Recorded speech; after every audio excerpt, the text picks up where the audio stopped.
What's up, guys? Today I'm going to be correcting the one problem that I do have with this 07 Pontiac Grand Prix, and that is a really common problem on these, where when you turn the turn signal back and forth, the high beams pop on, and sometimes the high beams just pop on their own for no reason.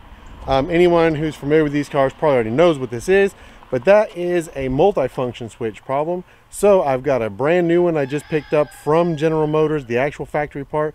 Today we're going to be swapping it in.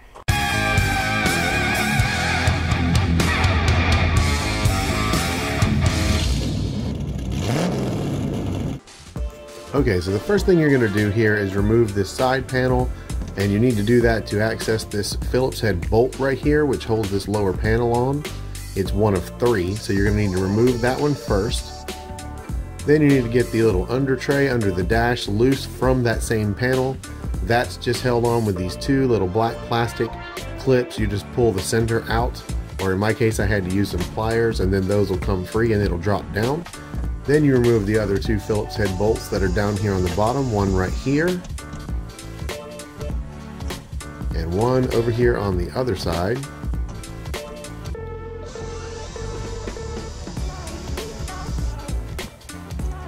With those out of the way, you can pull this panel loose, but you can't quite get it out yet.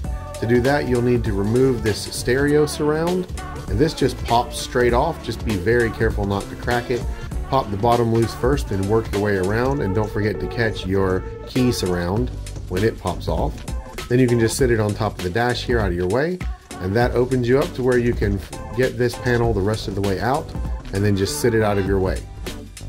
Then you're going to need to remove the surround from the gauge cluster here. I like to pull the bottom off first and then just work your way up to the top. When it comes completely free, you can pull it forward a little bit and get to the back of your dimmer switch right here and unplug that. Then you can sit this completely out of your way. With those two gone, now you can get to this steering column surround and just separate it on the seams on the side. That can take a little bit of work, but just be careful there and you'll be able to get it. I like to grab it around where the stalk is, and you can pull the two halves apart. Then just work them out until they're completely off and out of your way, just like this. With those out of the way, you can then get to the two bolts that hold the switch in. One down here on the bottom and one up here on the top. These are T25 Torque bolts, and they are not very tight. But to get to the bottom one, you're going to need to put the key back in and unlock the steering wheel and turn the steering wheel to the left about this far, and that will uncover that bolt so that you can get a screwdriver or a long extension with a T25 in there to it. These will unscrew very easily, and you need to make sure when you put them back in that you also do not tighten them too much. They screw into plastic, so they will not hold much torque. They just need to be cinched down just barely snug. As you can see here, you can get to the other one this way. They also unscrew very quickly. With those two out, you can pull your switch up and out of the way, and then you've got to get back here to these electrical connectors. There are 4 of them that need to be unplugged.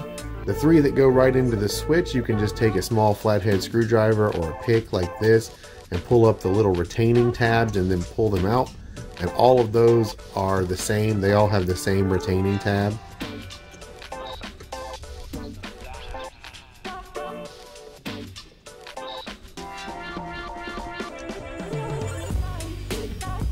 With those 3 out of the way, the cruise control connector is the only one left.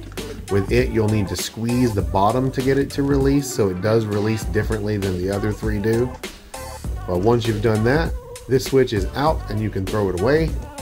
And we'll bring in our brand new factory switch, and all we need to do now is just reconnect all of those connectors that we just unplugged.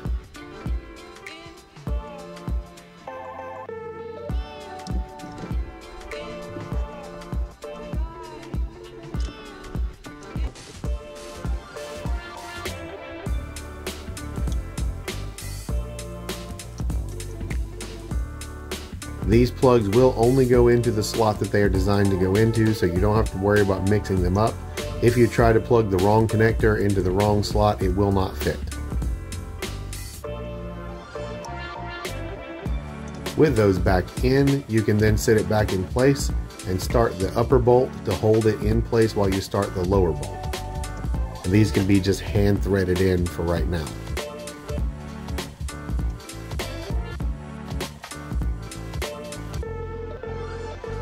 Once you've lightly snugged both those bolts up, you need to work these plastic panels back in. They are very particular in where they sit, so if you have got one where they will not go back together, just keep working with it, keep moving it around, keep moving the steering column around. When it gets to exactly where it wants to be, it should slide right in, and then they should just snap back together. Do pay attention to clipping the bottom together correctly. But once you've done that, then you're just going to stick this steering surround back in, and do not forget to plug your dimmer switch back in. It's pretty important, just like that. Then it snaps back in, and then once you've got that, you just need to put the lower panels back in like you had them, and you are finished. And that is it. That is all there is to it. It's pretty fast in and out job, nothing too difficult to do. Just kind of take your time with those plastics. You don't want to force them because you don't want to crack something. But if you take your time, everything should go pretty well. I'm out of here for this one. I will see you guys in the next video. Drop me a like, drop me a comment. I will see you then. Thank you so much for watching, and peace.